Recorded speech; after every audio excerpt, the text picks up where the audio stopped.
Zamenik gradonačelnika Goran Vesić i sekretarka za socijalnu zaštitu Nataša Stanisavljević obišli su radove na izgradnji objekta za dnevni boravak dece i omladine sa posebnim potrebama. U društvu državnog sekretara Bojana Stevića, predsjednika opštine Bojana Sinđelića i njegovih saradnika, zamenik gradonačelnika se uverio da radovi teku prema planiranoj dinamici. Objekat je površine 603,30 metara kvadratnih i vredan je 78 miliona dinara. Izgradnju objekta finansira Kancelarija za javna ulaganja, dok je grad obezbedio sredstva za kompletno opremanje, kao i saglasnost ukoliko se ukaže potreba za dodatnim brojem zaposlenih. Pre nešto manje od 5,5 meseci, 28. septembra, bili smo svi ovde je bila livada i tada smo najavili izgradnju centra za dnevni boravak dece i omladine ometene u razvoju. Tada smo rekli da će posao biti završen za nešto malo više, znači za 240 dana. Ja sam danas došao da zajedno sa Natašom Stanisavljević i predsjednikom opštine Bojanom Sinđelićem i gospodinom Bojanom Stevićem obiđem radove i sa zadovoljstvom mogu da konstatujem da se radovi odvijaju u roku i da ćemo 20. aprila imati otvoren ovaj centar. Prvo želim da se zahvalim Kancelariji za javne ulaganja, želim da se zahvalim kompaniji Concord Vets koja zaista ovaj posao radi dobro i na ovaj način pokazujemo kako se poboljšava kvalitet života onih grupa koji su osetljivi, znači dece koje su ometene u razvoju, ali i njihovih roditelja i svih onih koji brinu o njima. Mi trenutno imamo centar u Lazarevcu, on prima 33 korisnika, centar je smešten u veoma neuslovnim i lošim uslovima i bilo je neophodno da se izgradi novi centar. Ovaj centar će biti urađen po svim standardima, neće zaostajati za jednim standardom koji bilo gde postoji u Evropi, predviđen za boravak 40 dece i konačno će roditelji te dece sa kojima imaju zaista posebne potrebe moći da njihova deca borave u uslovima kakva su adekvatne i kakva su u skladu sa medicinskom naukom.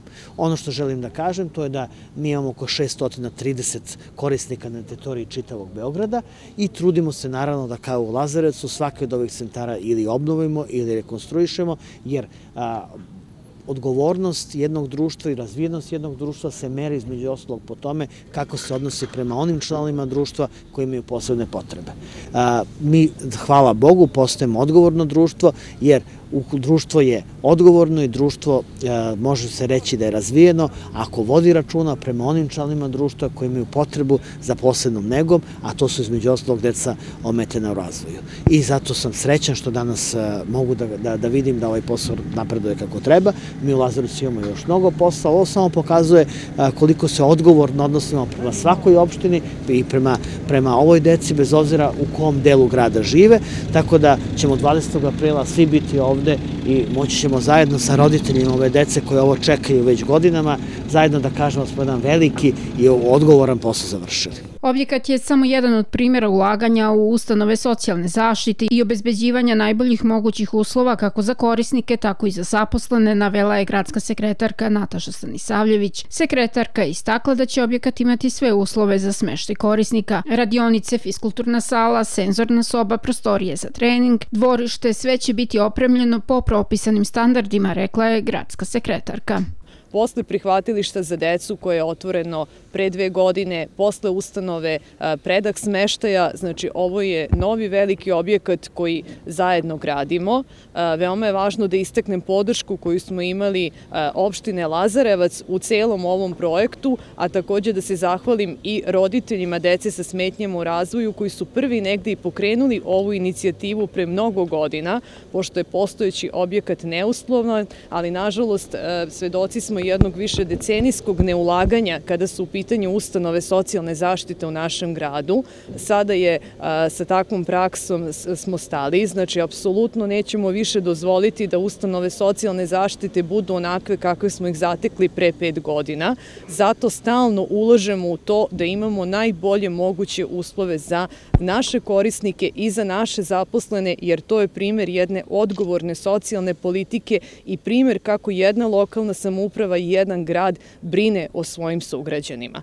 Ovaj dnevni boravak će imati 515 kvadrata, u njemu će biti obezbeđeno sve ono što je potrebno za pružanje usluge dnevnog boravka, kao što su radionice, kao što je fiskulturna sala, kao što je senzorna soba, kao što su posebni boravci kada su u pitanju same radionice za pružanje raznoraznih treninga koji će ovde biti urađeni.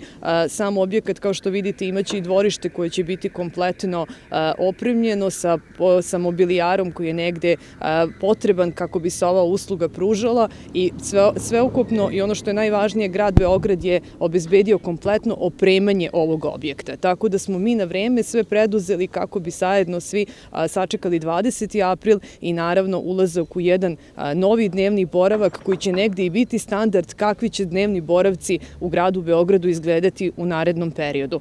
Želim pre svega da se zahvalim i zameniku gradonačelnika gospodinu Vesiću na podršci koju je dao Sekretarijatu za socijalnu zaštitu i na podršci da nastavimo sa ulaganjem i sa obnovom objekata socijalne zaštite kako u našem gradu, tako i sa nastavkom pružanja usluga, jer kao što znate, grad Beograd je, kada pogledamo i našu Republiku Srbiju, a i gledajući region, grad koji ima